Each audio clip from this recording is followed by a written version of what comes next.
Well, hi there, everybody. You're traveling with Jack, and as I always say, my heavenly wife, Pam. That's where she is these days. And it's a Tuesday evening. I'm in between the television newscast that I'm part of here in historic Jacksonville, Oregon. I took a walk down to the historic City Hall building. And I come to you tonight talking about one of those things that I know we all go through. It's that feeling of, I'm sick and tired of feeling sad, aren't you? It's approaching 1 year since my dear Pam had to leave and go to heaven. And yes, I have my moments where it seems pretty good. But boy, I'd love to just get through one frickin' day without feeling sad. And it's funny, it'll hit you at the strangest times. Tonight, I have no idea what happened. It's around dinner time. I've made a nice dinner. I still cook every night. And then all of a sudden, I just started missing her like nobody's business. Before I knew it, I'm crying and my glasses are teared up. Tears have filled up the glasses. I can't even see that well. And then I started getting images of people who are here in the community in other areas. And there's one particular family I thought of. It's a beautiful woman who reminds me so much of Pam, and I could just, for some reason, see her image. And then I could see things that she's posted on Facebook and all about the wonderful times she and her husband are having, and get-togethers with family and friends and things like that. And again, I know we're not supposed to be this way, but it just made me frickin' sad. It just made me sad. It's like, that's supposed to be my life now. That's supposed to be me and my beautiful wife, Pam, out enjoying life. It's not supposed to be this way. I don't like being alone. I'm sick of being sad. It sucks. It does. And of course, we've got all the gurus and experts out there telling us how to be happy. And we can, but it takes time. I realize for me, I'm just now approaching a year. I've had some say the second year is tougher. It's like, oh Lord, I hope not. First year was hard enough. Please don't tell me the second year is going to be worse. I did eventually get through dinner, and then I'm pleading with God. And I'm telling Pam, I'm going, you know me, though I'm a sissy when it comes to pain. I can't even stand to get a shot. I said, if I wasn't such a sissy, maybe I'd just take myself out. But no, we're not going to do that. Unfortunately, some among us have taken that route, and I don't believe God wants us to do that. It's funny, I had a Bible lesson today. It's, I think, in our daily bread, or one of the things, it's a little short Bible lesson things that I read. And it was talking about how God lets us go through these terrible times, and there's going to be a greater end that comes. There's going to be something great that comes out of this. I have those moments. But I don't know about you, I'm sick of being sad, though. I'd just like to have one full day where I wasn't sad.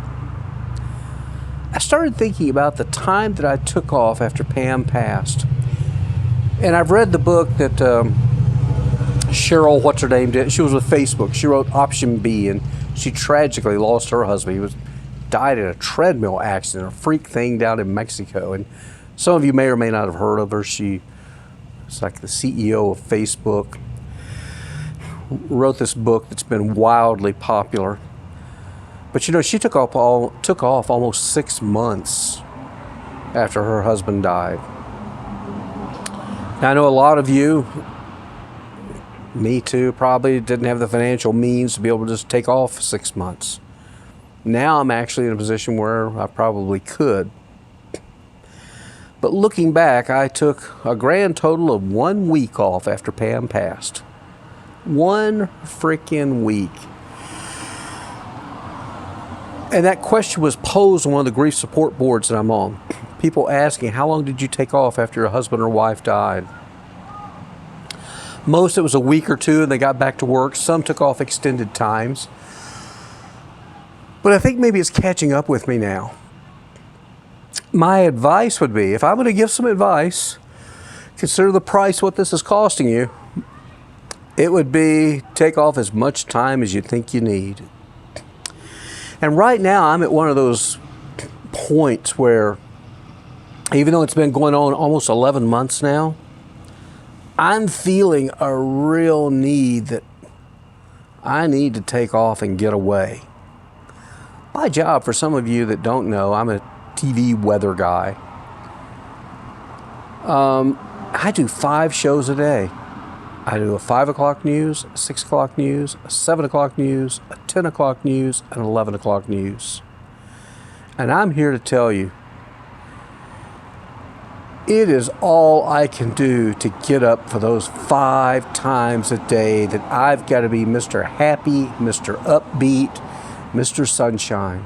And yeah, there's those viewers that'll watch these videos, they'll see my Facebook post, they'll go, hey, you're doing your job, that's great. It's so cool how you're able to get up and all. If they only frickin' knew. I ask you, it's a challenge, isn't it? But I'm going to tell you, I suspect not many of you are on television.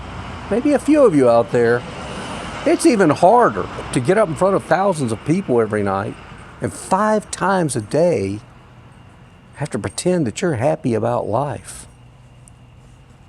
Because it's hard. And I'm with you right now in between newscasts. I get a break after the 7 o'clock show, but I've got to get ready.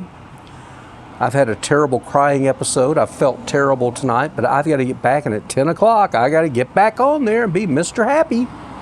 And then I got to do it again at 11 o'clock. I get back to that taking time off.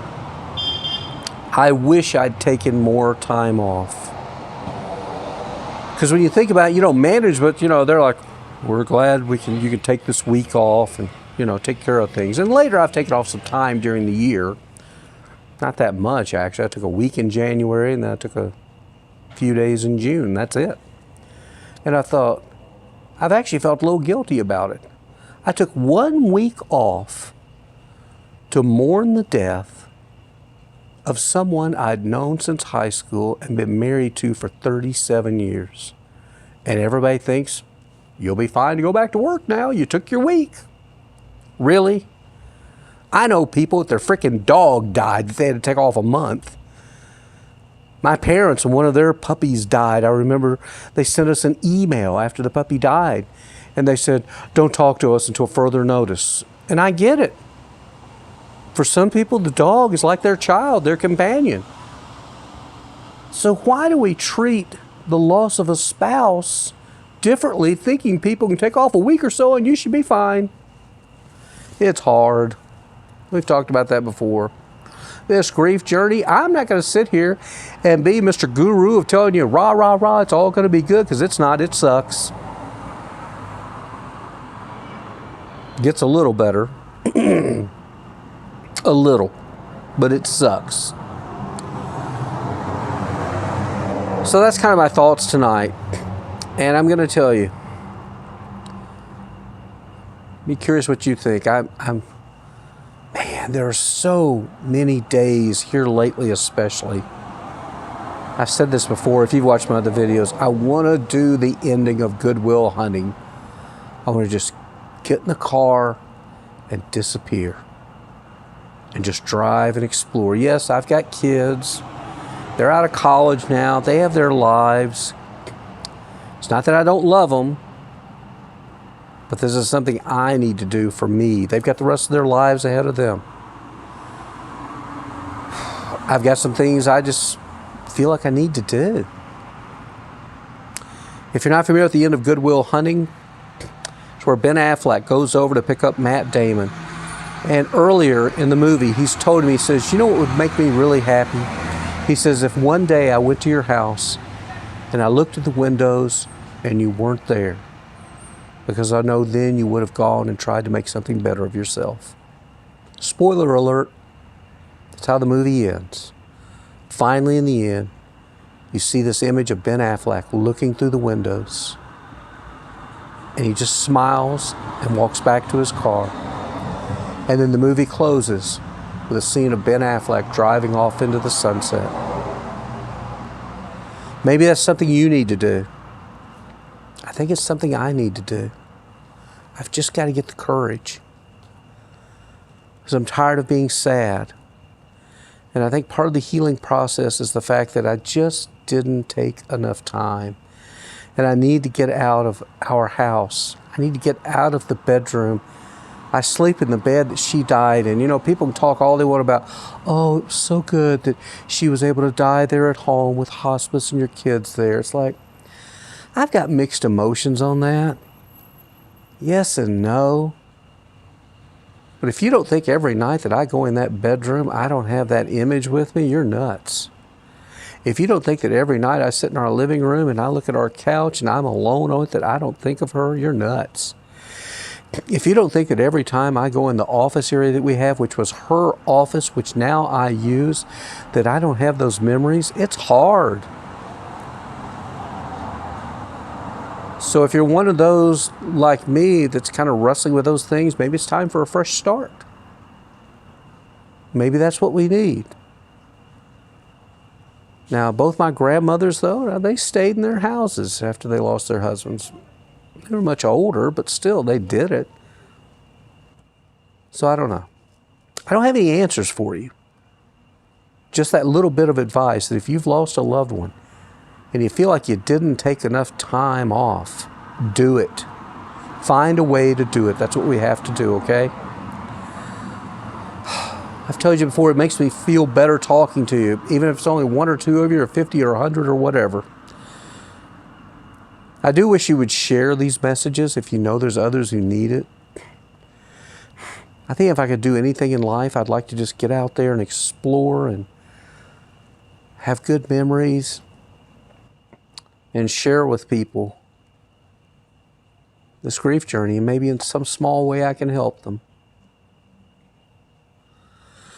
But boy, tonight I sure do miss her. I miss her so much. Just like you miss your husband, your wife, or a loved one that you've lost. Maybe it's a job or a career. I don't know what your loss is. I'm just sharing with you what mine is. So that's it. Until we talk again, appreciate it if you can get other people to subscribe to the channel. Maybe someday this can be my calling. I don't know. Maybe, maybe not, okay? Bye, guys, and somehow, some way, we will get through this. Of course, very few of you ever make it to the end of these messages, so if you can't get through this, I don't know. All right. See you later. Bye now.